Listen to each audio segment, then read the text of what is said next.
Hello বন্ধুরা, কেমন আছো তোমরা? আশা করছি তোমরা সবাই ভালো আছো। তোমাদের ভালোবাসা এবং আশীর্বাদে আমিও খুব ভালো আছি। তো আমি চলে এসেছি নতুন একটা ব্লগ নিয়ে। আর আমার এই ব্লগে জানাই তোমাদের সকলকে ওয়েলকাম। তো দেখো, ফার্স্টে আমি গোপালকে তুলে নিয়েছি।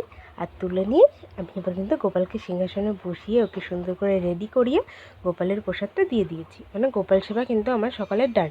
আর আজকে সকাল থেকে কোনো ভিডিও করিনি, সকাল থেকে আজকে ভিডিও করার সময়টা পাইনি। আজকে খুব তাড়াহুড়ো ছিল, এই জন্য একবারে ভিডিওটা দুপুর থেকেই শুরু করছি। দুপুরে রান্না দিয়ে শুরু করছি, কারণ আজকে শ্বশুরমশাই বাড়িতে নেই। যেহেতু আমরা দুজন বাড়িতে সামলে রান্না করা দিয়ে সব দিকটাই সামলে উঠতে পারিনি। যেহেতু রান্নাটা আমার শ্বশুরমশাই বেশিরভাগ করে, তোমরা সেটা দেখেছো। তো যাই হোক, আজকে আমি করছি। আর আমার শাশুড়িমা একটু কেটে কুটে দিয়েছি, বাবানকে অলরেডি কিন্তু ঘুম পাড়িয়ে দিয়েছি।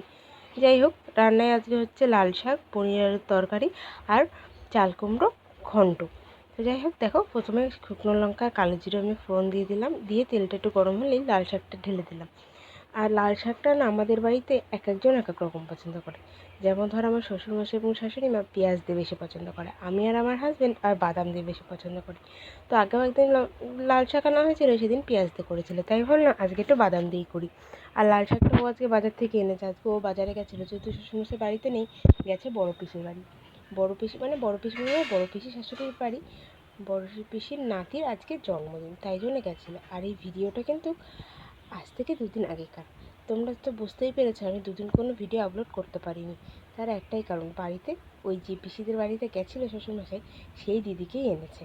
তো ওরা আমাদের সবাই বাড়িতে রয়েছে, কিন্তু কাজের চাপে নানান তাল করে আর ভিডিও করে উঠতে পারছি না, যার কারণে আর ভিডিও পোস্টও করতে পারিনি। তো দেখো, অনেকটা বকবক করে ফেললাম। এদিকে কিন্তু আমার শাকটা আমি বসিয়ে দিয়েছি। শাকটা ঢাকা দিয়ে নিয়েছিলাম 5 মিনিটের জন্য। শাকটা কিন্তু খুব সুন্দর নরম হয়ে গেছে। তো এইদিকে শাকটা হতে লাগুক। আর যে সকল বন্ধুরা এখনও আমার সাথে ভিডিওতে আছো, তাদেরকে অসংখ্য ধন্যবাদ। এইভাবেই আমার ভিডিওটা দেখো। যদি আমাদের ভিডিওটা একটু হলেও ভালো লাগে, অবশ্যই একটা লাইক করে দিও। তোমাদের একটা লাইক আমাকে আরও অনুপ্রেরণা জাগায় একটা ভিডিও বানানোর জন্য। তো ভিডিওটা দেখতে থাকো, আশা করছি ভিডিওটা তোমাদের ভালো লাগবে।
তো তোমরা তো দেখতেই পেলে আমি শাকটা করে নিয়েছি। এবার কড়াইটা ধুয়ে কিন্তু কড়াইতে তেলটা দিয়ে দেবো, পনিরগুলো ভেজে নেব।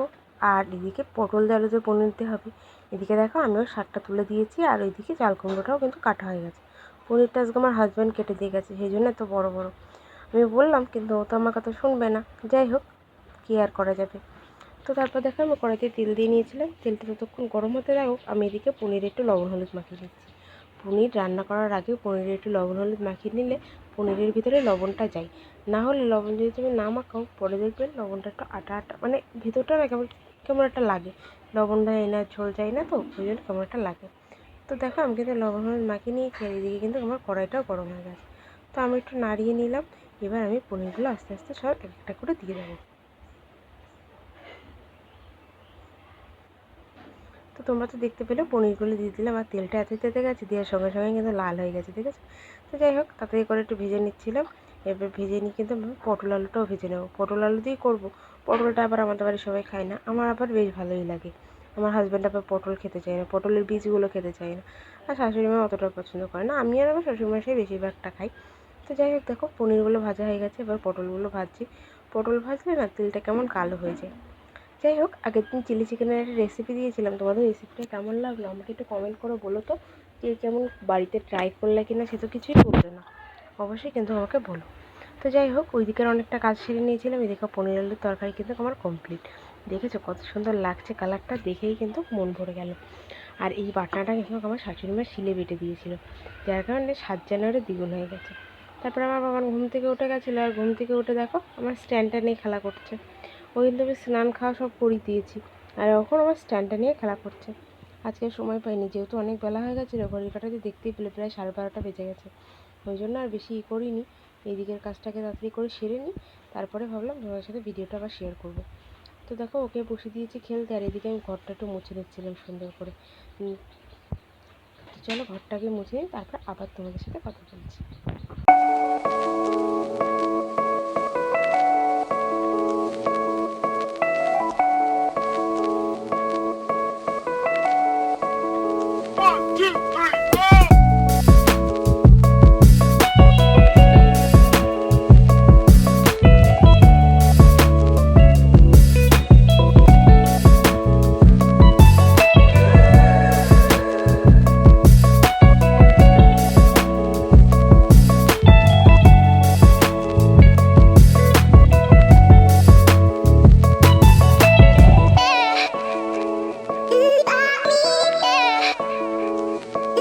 তো ঘর মোছা আমার হয়ে গেছে, আর ওইদিকে চাল কুমড়োর ঘন্টটা আমার শাশুড়িমাই করেছিল।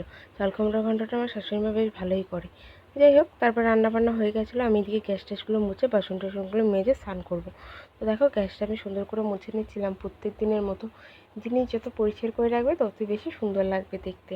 এটা কিন্তু সবসময় সত্য কথাটা, যত তুমি খাটবে তত জিনিস সুন্দর হবে। তো যাই হোক আমি কিন্তু সুন্দর করে গ্যাসটা মুছে নিচ্ছিলাম। তো গ্যাসটা মুছে নেওয়ার পরে যাবো এবার কলের দিকে, তো দেখতে থাকো।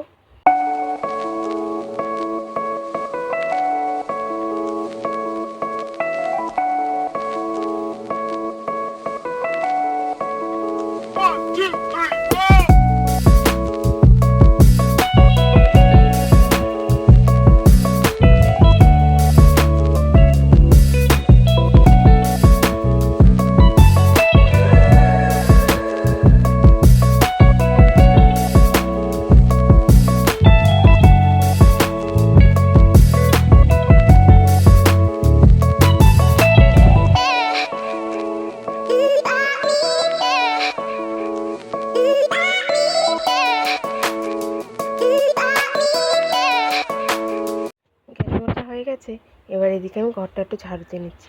এই যে রান্না করতে করতে টুকটাক পড়ে তো, আর পিঁপড়ে না ভরে যায় চারিদিকে, এত পিঁপড়ে যতই চোখ দেখো না কেন, দেখো কোথার থেকে কোথার থেকে ঠিক চলে আসবে। তো পিঁপড়ের জ্বালায় গরমে আর যেন শান্তি নেই। যাই হোক ঘরটা সুন্দর করে ঝাড় দিয়ে নিচ্ছিলাম, ওইদিকের কাজ মোটামুটি প্রায় হয়ে গেছে। তো ঘরটা ঝাড় দিয়ে নিয়ে ঘরটা মুছে বাসনগুলো তুলে বাসনগুলো মাজবো। যেহেতু আজকে আমার শ্বশুরমশাই বাড়ি নেই, রান্নার পরে মনাকে নিশ্চয় শ্বশুরমশাইয়ের কাজ দিয়ে আমরা দুজনেই কাজে লেগে পড়ি। দুজনে যেহেতু আমাদের জলটা ট্যাবের থেকে আনতে হয়, আমার শাশুড়ি মা কিন্তু জলটা ট্যাপ থেকে নিয়ে আসে। এতে কিন্তু খুব খাটনির একটা কাজ, জানো তো, 2 বালতি করে জল নিয়ে আসা প্রত্যেক দিন কিন্তু খুব খাটনি। যাই হোক সকালেও 1 বালতি অনেক সময় নিয়ে আসে, বা দুপুরবেলাও নিয়ে আসে, তো সেই জন্য কিন্তু একটু কষ্টটা বেশি হয়। তো যাই হোক এদিকে দেখো কথা বলতে বলতে কিন্তু আমার ঘর ঝাড় দেওয়াটা প্রায় কমপ্লিট হয়ে গেছে। এবার যে বাসনগুলো আগে মেজে রেখেছিলাম সেগুলো আমি একটু তুলে নেবো। তো বাসনগুলো তুলে নিচ্ছিলাম।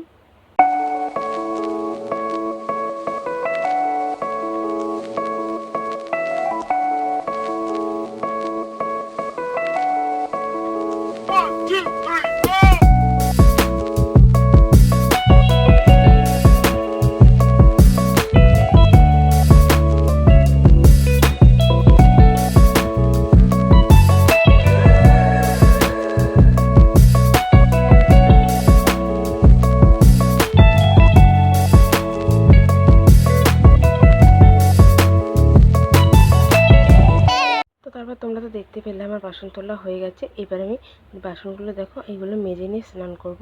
তো তারপর স্নান টান করে খাওয়া দাওয়া করে নিয়েছিলাম। এখন দেখো 3:15 বাজে। ভিডিওটার বেশি লং করব না আজকে। আজকের মতো ভিডিওটা এখানেই এন্ড করছি। তোমাদের ভিডিওটা কেমন লাগলো অবশ্যই কমেন্ট বক্সে কমেন্ট করে জানিও। ভালো লেগে থাকলে অবশ্যই like comment share and subscribe করে দিও। দেখা হবে নেক্সট কোনো একটা ব্লগে।